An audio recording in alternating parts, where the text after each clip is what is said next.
పుస్తకం 23వ అధ్యాయంలో ఎలా ఉంటుంది అంటే, జాగ్రత్తగా వినండి. ఇది మీ బైబిల్లో ఉంటుందో లేదో తెలియదు కానీ కల్వరి కీర్తనల పుస్తకంలో ఇలా ఉంటుంది.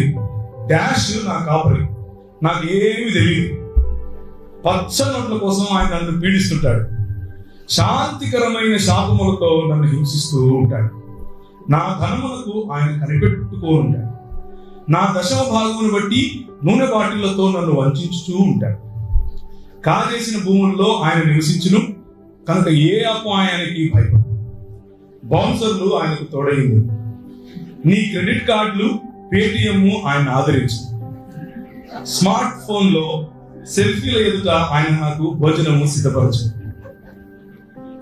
ఎపిసోడ్ స్పాన్సర్షిప్ తో నా తల ముంచి ఉన్నావు, నా జేబు ఖాళీ అయి ఉన్నది. ఏంటి చాలా మంది కనెక్ట్ అవుతున్నారు. నేను బ్రతుకు దినములన్నీ డాష్ శాపములే నా వెంట వచ్చిన, అయినా సరే చిరకాలము డాష్ టెంపుల్లో కూకట్పల్లిలోనే నివాసం చేయండి. ఇది ఈ రోజు మనకున్నటువంటి కల్వరి కీర్తనల గ్రంథంలో 23వ అధ్యాయం. అయితే దీనికి ఒక దాన్ని ఏమంటారు, వ్యాపార ప్రకటన కూడా ఉంది, లేదా వాణిజ్య ప్రకటన. ఈ కల్వరి కీర్తనల ఈ అధ్యాయము MP3 రూపంలో కూడా మీకు లభిస్తుంది. దీని వెల కేవలం 5 రూపాయలే. అయితే ఈ 5 రూపాయలు ఉన్నటువంటి MP3 మీరు 9,999 రూపాయలున్న స్మార్ట్ ఫోన్ లో మాత్రమే దైవజనుడు చేతుల నుంచి ప్రార్థించి ఇస్తాడు. అది మీరు కొనుక్కోగలరు.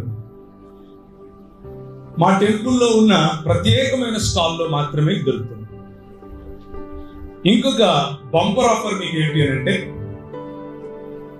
ఆ స్మార్ట్ ఫోన్ లో ప్రత్యేకంగా ప్రార్థించినటువంటి చెవులలో పెట్టుకోవడానికి కొన్ని ఇయర్ ఫోన్స్ ఇస్తాడు. ఆ ఇయర్ ఫోన్స్ మీకు ఇచ్చేటప్పుడు 50% డిస్కౌంట్ సెల్ఫీకి కూడా ఉంటుంది.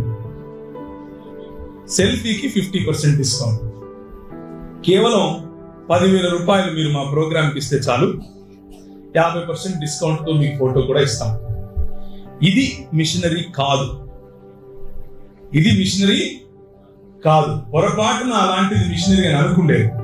మిషనరీ అంటే దేవుని రాజ్యమును స్థాపించడానికి, దేవుని యొక్క చిత్తమును తెలుసుకుని పనిచేయటానికి వచ్చినటువంటి వ్యక్తి, తన జీవితాన్ని పానార్పణముగా పోసే వ్యక్తి, అవతలి వారి జీవితాలను పిండుకొని తీసే వ్యక్తి కాదు.